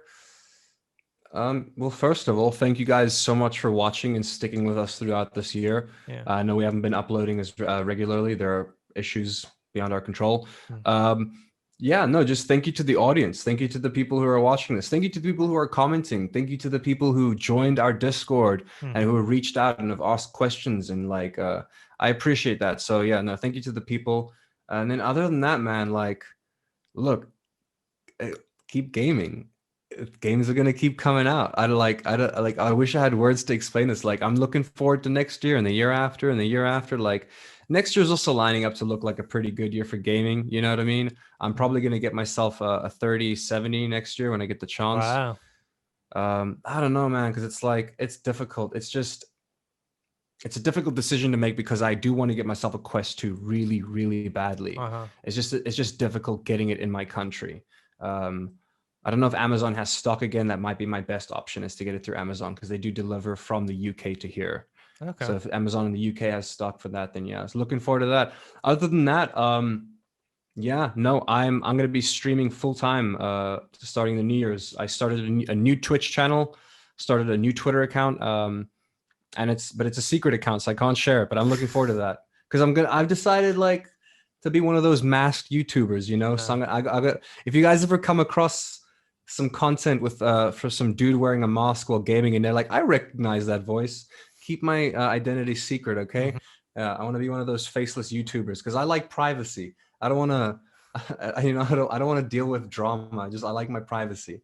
So I'm looking forward to that. I don't know, and just, yeah. And you know what, I hope everybody watching this year, I hope your year wasn't absolutely horrible, and I hope that you're at least able to end it on like a slightly positive with maybe some friends or family.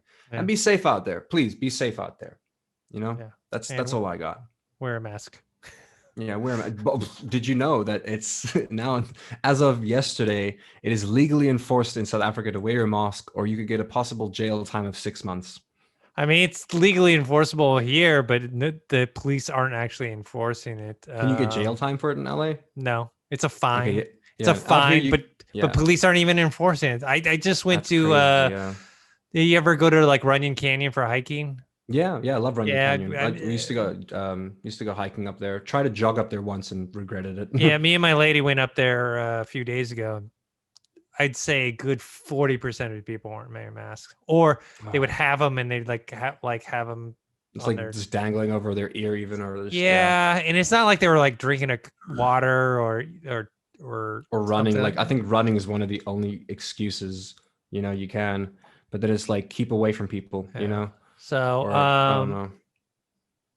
Yeah, so I would just say yes, thank you to everyone that's been watching and listening and commenting and all that good stuff. And it was a great year for video games. Next year looks good. I don't know, you know, we'll see, as things may get delayed, you know. That's true. Further, I think. But this year was a great year for video gaming. And it also was considering the pandemic, it was a good timing, I guess, to have all that we had this year. To keep us occupied, because now I'm plentiful. Like, there literally could be no new games next year, and I think I could then catch up on everything that I wanted to play, you know? Yeah. So, but yeah, I hope everyone is safe. Hope 2021 is a better year for everyone. And yeah, that's about it. So, Josh, do you want any social media, Twitter handles, Instagram, whatever you want to promote before we sign off? I'm gonna be deleting my socials because I'm gonna really be sticking to this new channel that I created. Cool. Which maybe I'll drop it in the Discord one day. Just don't, like I said, don't tell people what I look like. All right. Yeah, no, I have currently no socials. You guys can probably find me here on this channel. That's the only place you guys will be able to find me, and in Discord. Cool. You guys can find me on Twitter at ThinkHero, Instagram Dennis.tzng, and we'll see you guys next year, which is not that far away. So talk to you guys later. Bye. Later.